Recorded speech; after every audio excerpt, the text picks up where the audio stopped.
Alors, bonjour Monsieur Claude. Bonjour, madame. Vous avez appelé les hommes des médias ce matin pour échanger avec eux sur la situation sécuritaire, surtout sur la sortie du secrétaire général, Monsieur Antonio Guterres. Alors, pouvez-vous nous en dire plus? Avant d'entamer les propos, vous pouvez nous dire qui est Monsieur Claude David? Bon, je m'appelle Claude David et puis mon troisième nom, c'est Canvasser, c'est un nom américain. Je suis citoyen américain et homme d'affaires et je suis qualifié comme avocat aux États-Unis, mais en ce moment, mon licence, mon permis n'est pas actif comme avocat aux États-Unis. Mais j'ai 60 ans, j'habite au Ghana pour la plupart depuis 2014 et puis à Bamako depuis décembre de l'année passée. Ma société ghanéenne, et j'ai établi un succursale de cette société au Mali. On essaie de démarrer un grand projet qui est tous les deux agriculturel et industriel, mais on ne peut pas gagner le gros investissement qui est nécessaire pour la réussite afin qu'il y ait de la paix au Mali et Burkina Faso. Alors j'ai décidé de venir ici pour voir si je pourrais offrir mes services pour assister à arriver à la paix. D'accord. Quelle était la raison de cette conférence de presse de ce matin? Bon, j'avais appris que le secrétaire général Guterres de l'ONU avait fait un discours à Addis Ababa le 1er décembre. Et il a parlé de certains pays africains, y compris le Mali, comme hors du monde civilisé. Il parlait des pays qui avaient souffert des coups d'État, comme le Mali et le Burkina, le Guinée et le Soudan. Et il a dit que ces coups d'État anticonstitutionnels mettaient les pays hors du monde civilisé. Et je ne suis pas en accord avec ça. Je crois que c'est l'utile d'une phrase qui est raciste de parler des Africains comme hors de civilisation. Et aussi, je crois que ce n'est pas vrai. Il y a des raisons de temps en temps, peut-être pour un coup d'État, si le gouvernement est totalement corrompu ou mauvais, peut-être c'est le seul moyen de s'échapper d'une chute pour tout le pays. Je n'étais pas au Mali dans le temps des deux coups récents. Je ne peux pas dire, mais je veux dire que si le secrétaire général condamne ces activités comme hors du monde civilisé, on ne peut pas dire ça. Ce n'est pas juste de dire ça. Et puis, dans mon discours, j'ai demandé des questions du comportement des autres pays autour du monde pour demander si leur comportement était civilisé ou non. On a parlé de le colonialisme, la traite des esclaves, le réchauffage du monde, tous les toits qui sont visités sur les Africains par les autres pays. Ce sont les pratiques barbares et inhumaines. Alors, selon vous, qu'est-ce qui explique le silence des dirigeants des pays du Sahel après cette sortie du secrétaire général? Mais je ne sais pas vraiment, mais j'ai expliqué que si on n'a pas vécu le racisme, c'est difficile peut-être d'être conscient tout le temps de ce que l'autre dit ou fait, qu'il a une motivation raciste ou antiraciste. Et alors peut-être ils n'ont pas reconnu que les mots que le secrétaire général a utilisés, et aussi, à mon avis, son idée de transformer la force MINUSMA dans une force africaine, c'est aussi, à mon avis, une idée raciste, le moyen dont il l'a décrit. nulle part dans le monde est-ce que l'ONU a transformé une force d'intervention selon les critères racistes comme ça. Alors, c'est peut-être l'ignorance des chefs, pas l'ignorance, mais qui ne sont pas aussi conscients de ces phrases racistes que je le suis comme citoyen américain, où on est très conscient de ces idées racistes aux États-Unis parce qu'il y a des luttes entre les gens autour de ces sujets. Peut-être aussi les chefs ne voulaient pas se mettre à l'opposé du secrétaire général parce que c'est un homme très important et les dirigeants du pays, ils ont besoin de l'aide développementale qui de temps en temps arrive de l'ONU. Alors, ils ne voudraient pas faire le criticisme du secrétaire général aussi. Alors ça, c'est pourquoi j'ai décidé que je devrais parler parce que je n'ai pas ces constraints qui limitent ce que je peux dire quand je vois que les paroles et l'avis du secrétaire général, à mon avis, c'est tort et il a mal parlé. Peut-être il va penser la prochaine fois de changer ses mots et aussi son avis. Alors, qu'est-ce qui va arriver au pays du Sahel sans plus de force? Bon, on ne peut pas dire ça. On ne peut pas voir l'avenir. Mais ce que je propose, j'ai la proposition d'avoir des négociations pour la paix avec les gens qui créent ces difficultés. Ce sont les frères de vous, en particulier le GENIM, qui est l'organisation de Ahmed Koufa et Iyad Aghali.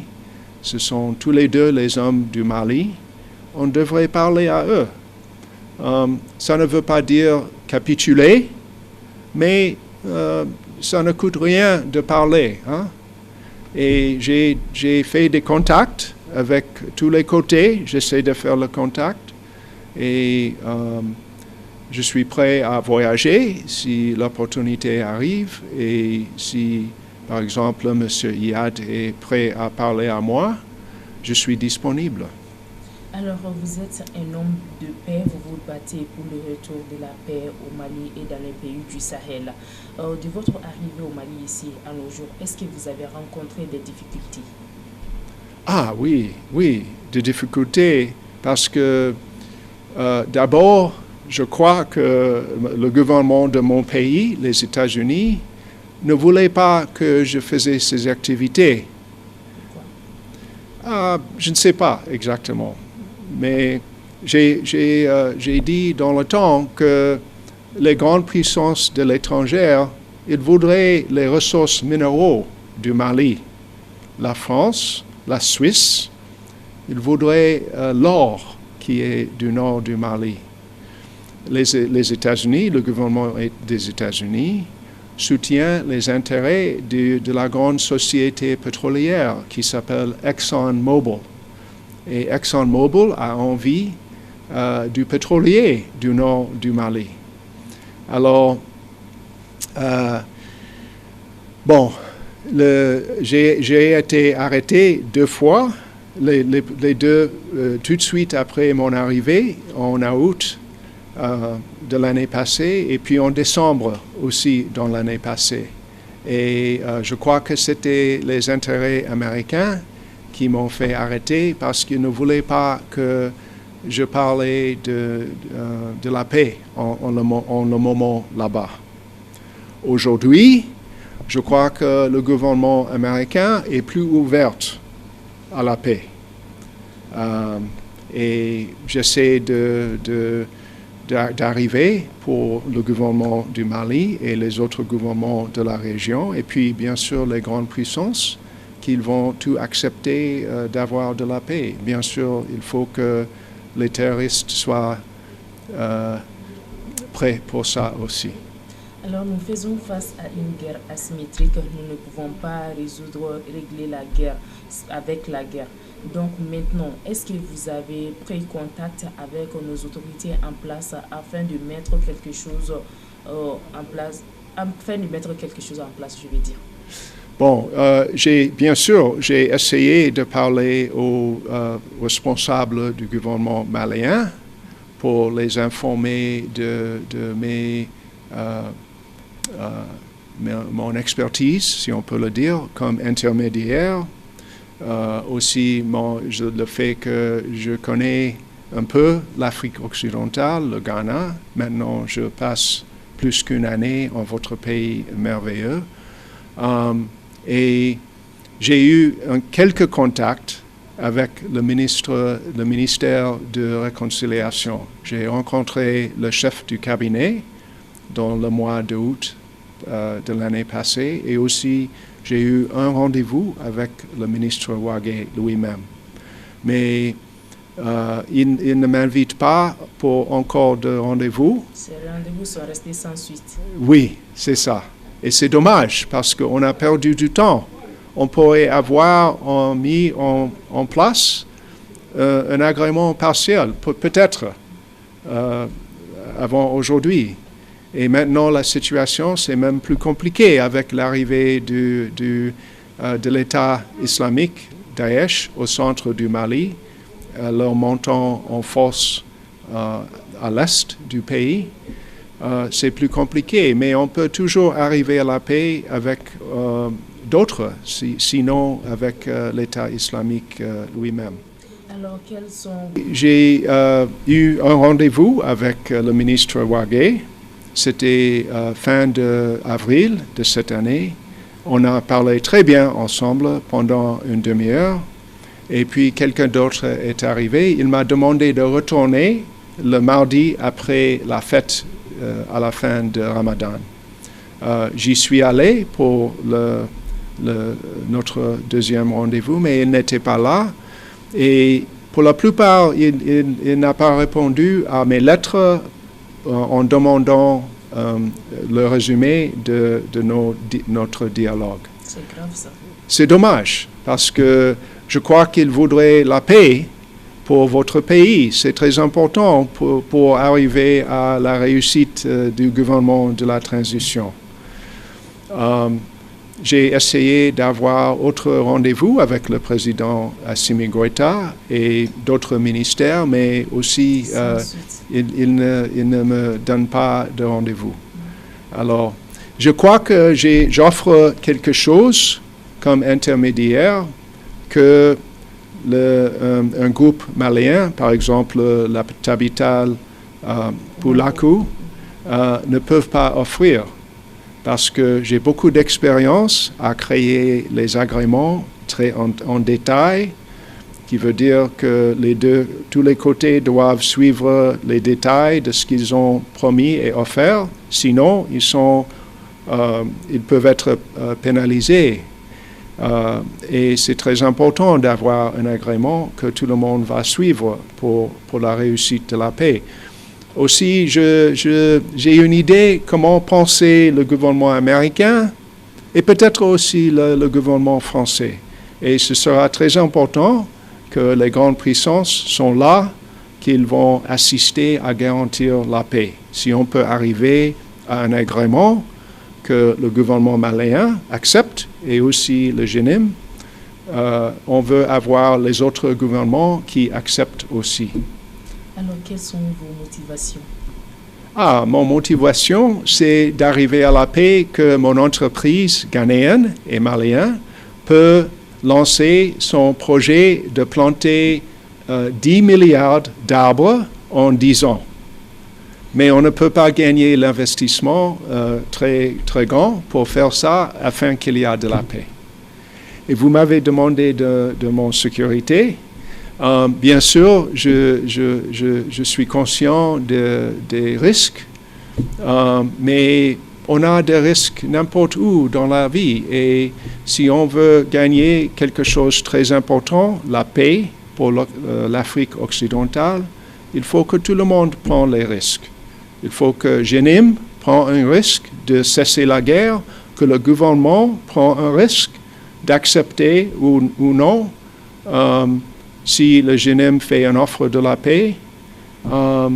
Ce sont tous les risques, mais il faut prendre les risques dans la vie si on veut avancer. Alors, si aujourd'hui les présidents de la transition, le colonel Assimi Goïta, venaient à vous rencontrer, donc quelles seront vos attentes? Mes attentes? Oui. Qu'est-ce que ça veut dire, attente? Excusez-moi. Vos doléances. Qu'est-ce que je voudrais de rencontre? Ok, excusez-moi. Mais bon, ce serait un honneur de rencontrer le président du pays.